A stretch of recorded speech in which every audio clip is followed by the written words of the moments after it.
জুই Jeet stories চ্যানেলে আপনাদেরকে স্বাগত। অরুণাচলের গত দুটো পর্বে আমরা দেখিয়েছি ভালুকপং আর দিরাং।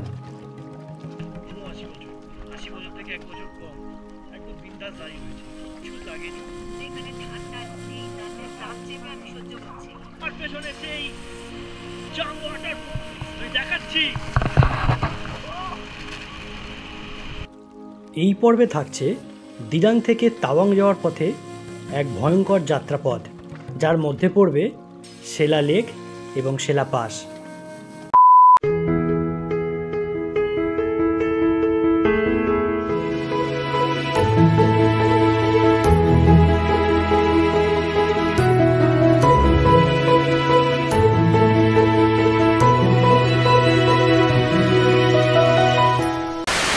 দিরাং থেকে তাওয়াং এই যাত্রাপথ দুভাবে যাওয়া যায়, একটা সেলা টানেল হয়ে আর একটা সেলা পাস হয়ে।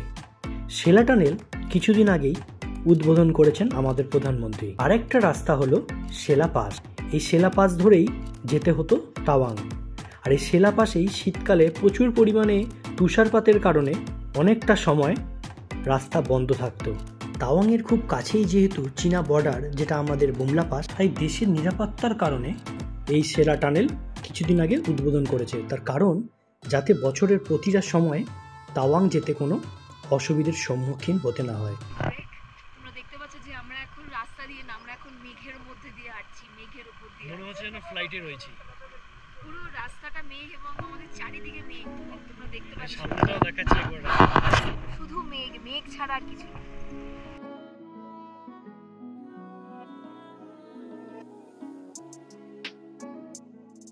এখন ওয়েট করছি, আমাদের গাড়িটা একটু প্রবলেম হচ্ছে, গাড়িটার একটু অসুবিধা হচ্ছে বলে 5 মিনিট বললো একটু দাঁড়াতে। 5 মিনিট পর কিন্তু গাড়ি ছেড়ে দেবে। আমরা সেলা পাস হয়ে কিন্তু আমরা যাবো। আর আমাদের চারিদিক থেকে ধোঁয়ার মতো মেঘ আমাদেরকে ঘিরে ধরেছে।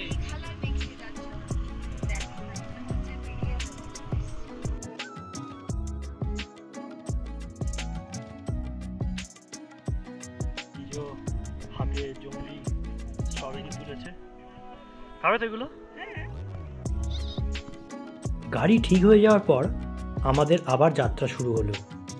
সত্যি কথা বলতে পাহাড়ের এরকম দৃশ্য নিজের চোখে না দেখলে এ জীবনই বৃথা।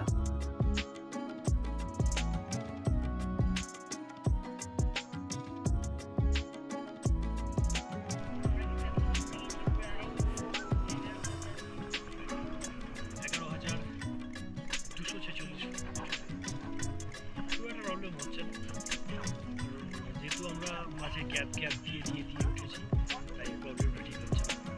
1962 সালের চীন ভারত যুদ্ধের সময় মহাবীর চক্র পুরস্কারপ্রাপ্ত যশবন্ত সিং রাওয়াত সেলা এবং নুরা নামে দুই স্থানীয় মনপা মেয়ের সহায়তায় এই পর্বত গিরিপথে চীনা সেনাবাহিনীকে আটকেছিলেন।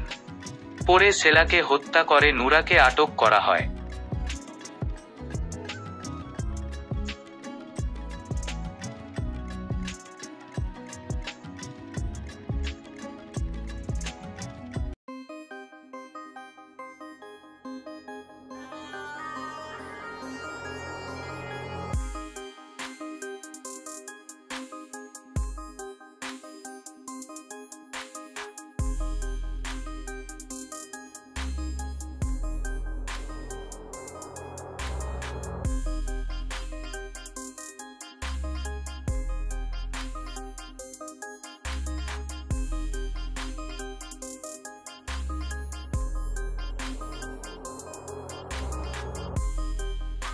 আমরা এসে পৌঁছলাম সেলা পাসে।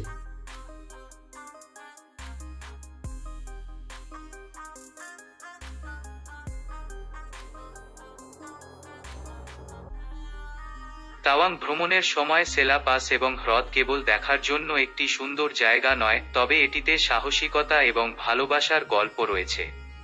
সেলা একটি স্থানীয় মেয়ে যশবন্ত সিং এর প্রেমে পড়েছিল, যে 1962 সালে চীনা আগ্রাসনের মোকাবিলা করেছিল। সেলা একজন শহীদ হয়ে মারা যান এবং তার নামে এই পাসের নামকরণ করা হয়।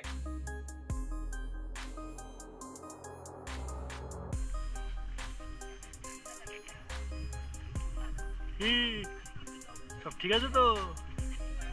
13,000 ফুট উঁচুতে। আমরা দাঁড়িয়ে আছি 13,200 এবং সঙ্গে 79, একদম ঠিক শুনেছেন, 79 বছর, 80 বছর থেকে 1 বছর কম, একদম বিন্দাস দাঁড়িয়ে রয়েছে, কিচ্ছু লাগেনি, কোনো প্রোটেকশনের দরকার হয়নি।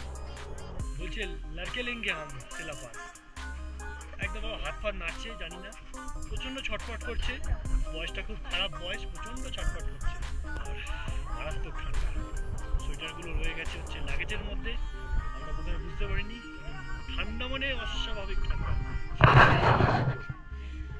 হাওয়া তো হাওয়া, সেই হাওয়াতে মারাত্মক ঠান্ডা, কিন্তু হ্যাঁ মারাত্মক ঠান্ডা।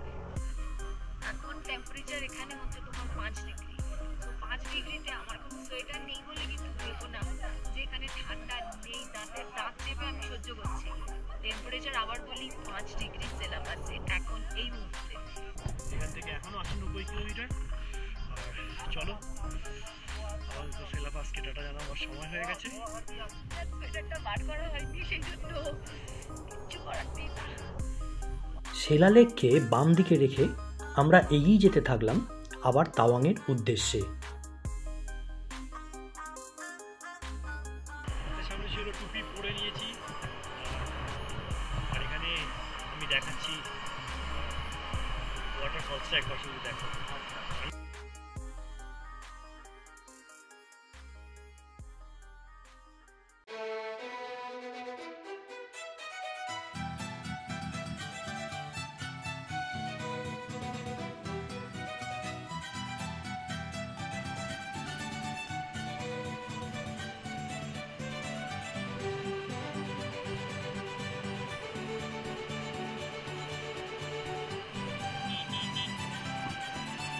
এখন চলে এসেছি, আমার চুলের অবস্থা খুবই খারাপ, এখন টুপি পরেছিলাম, খুব ঠান্ডা লাগছিল, জাং ফলসে, এটা না দেখলে বিশ্বাস করবে না, মানে আমার দেখা এখনো পর্যন্ত সেরা ওয়াটারফলস, আমি সামনে গিয়ে দেখাচ্ছি। এটার নামটা হচ্ছে জাং ওয়াটারফল। তো আমি সামনে গিয়ে দেখাচ্ছি, একবার চল।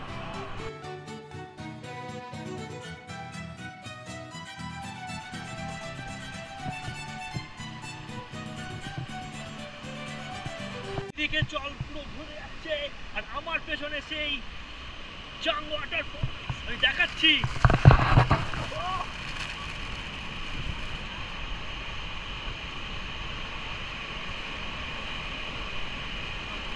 জলপ্রপাতের নামের সাথে আরেকটি গল্প আছে যে নুরানাং নদী এবং নুরানাং জলপ্রপাতের নামকরণ করা হয়েছে নুরা নামের স্থানীয় মোনপা মেয়ের নামে, যিনি 1962 সালের চীন ভারত যুদ্ধের সময় মহাবীর চক্র পুরস্কারপ্রাপ্ত সৈনিক রাইফেলম্যান যশবন্ত সিং রাওয়াতকে সাহায্য করেছিলেন, কিন্তু পরে তাকে বন্দী করা হয়েছিল।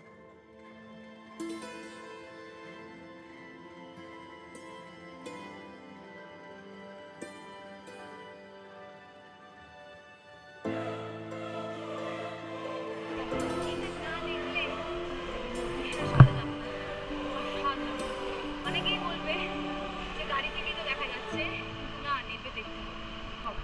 কিছুই না, এরকম একটু সিঁড়ি রয়েছে, জাস্ট এরকম লাইক দ্যাট। আর ভালো জিনিস দেখতে গেলে একটু কষ্ট তো করতেই হবে। তবে জলের আজকে যেহেতু ওয়েদার খারাপ রয়েছে আর এত হাওয়া, তাই অনেক উঁচু থেকে ফলসটা হচ্ছে বলে জলটা প্রচুর স্প্রের মতো হচ্ছে, তার জন্য আমরা সবাই ভিজে যাচ্ছি। প্রায় 100 মিটার ট্রিপদভিসর অনুযায়ী জেএনজি ফলস নামেও পরিচিত, এটি ভারতের সবচেয়ে দর্শনীয় জলপ্রপাতগুলির মধ্যে একটি।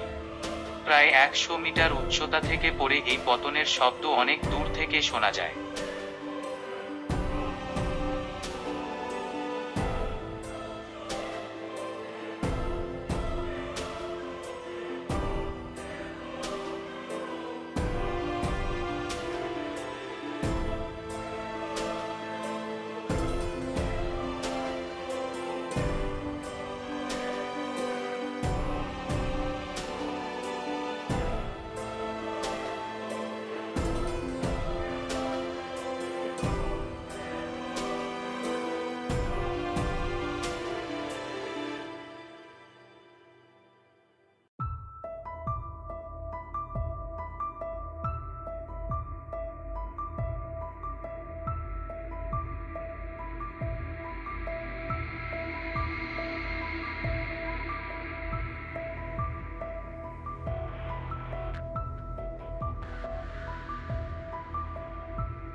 প্রায় 5-6 ঘন্টার জার্নি করে অবশেষে আমরা এসে পৌঁছলাম তাওয়াং।